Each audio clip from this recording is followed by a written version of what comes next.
Un segundo tema, Juan Carlos, tiene que ver con las audiencias que vamos a realizar. Vamos a discutir temas que tienen que ver con la protección de las mujeres, con personas privadas de libertad, con la violencia en contra de la comunidad LGBTI, con el maltrato a los niños y niñas en la región. Habrá audiencias de Ecuador, de Cuba, de México, de Bolivia, también de Estados Unidos, de Brasil y de otros países. Y terminaremos, Juan Carlos, en un tercer tema, con 2 semanas de trabajos, que será una manera en donde la Comisión Interamericana de Derechos Humanos pueda revisar a fondo los casos que podría mandar a la Corte, la admisibilidad de nuevos casos, de manera que sigamos respondiendo a la esperanza que la gente viene a depositar aquí en Washington cuando en sus países no encuentra justicia, o la manera de poder construir también una forma de respeto a los derechos humanos en conjunto con los gobiernos en toda la región, Juan Carlos. Cada vez hay, Emilio, más interés sobre lo que hace la comisión y la gente tiene claro que puede acudir a ella. Pero ¿qué puede hacer la comisión? Estamos hablando de audiencias, no de juicios, y de presentar casos y de escuchar a las partes, tanto a quienes denuncian una irregularidad, una violación de un derecho, y el gobierno que tiene que responder por ellas. ¿Qué debe esperar quien quiere llevar un caso ante la Comisión Interamericana? ¿Qué pueden hacer ustedes y qué tan prolongado es el proceso?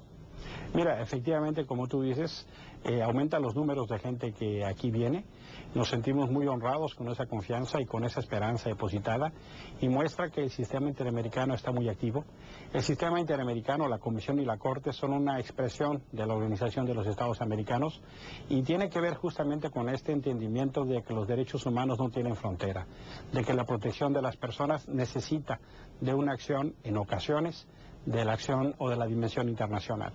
En ese sentido, cuando en un país se agota un recurso, o cuando no hay respuesta, o cuando hay algunas circunstancias de gravedad extrema, se puede acudir a la Comisión Interamericana de Derechos Humanos. La Comisión revisa los casos. Lamentablemente hay una fila grande de casos y los recursos son limitados. Esperaríamos ahora en el debate presupuestal que se generen condiciones para que la Comisión tenga mejor manera de responder a estas necesidades.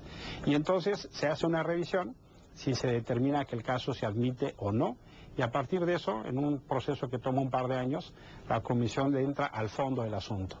Se sientan las partes, se sienta la representación del Estado, generalmente a través de sus gobiernos, y las presuntas víctimas. En ocasiones se llega a un acuerdo, en ocasiones se busca una solución que permita que los países se atienda a quien necesita esa protección o esa garantía. Y a partir de eso, por ejemplo, Juan Carlos, una cosa que es muy importante, no solo atender el caso, sino buscar la garantía de no repetición para que nuestros países vayan avanzando. Si no hay un acuerdo y la Comisión tiene la convicción de que hubo una violación a los derechos humanos, se manda a la Corte Interamericana de Derechos Humanos, cuya sede está en San José de Costa Rica. De manera que las víctimas puedan tener, ahí sí ya, por vía de un juicio, una reparación en los términos que determine la Corte, Juan Carlos. Y esa es la entrevista con Emilio Icaza, el secretario ejecutivo de la Comisión Interamericana de Derechos Humanos, que, como decíamos, por el paso y el impacto del huracán Sandy y la tormenta que crecerá una vez toque tierra, pues ha aplazado el inicio de las discusiones que arrancaban el día de mañana. La Comisión Interamericana de Derechos Humanos, un foro cada vez más relevante para la región, con sede en Washington. Nosotros nos vamos a ir a la pausa, pero en esta pausa queremos mostrarles imágenes de lo que es este huracán y primero sus opiniones a través de las redes sociales. Dice José Vergara, es consecuencia del ser humano que alteró el ciclo natural de nuestro hermoso planeta.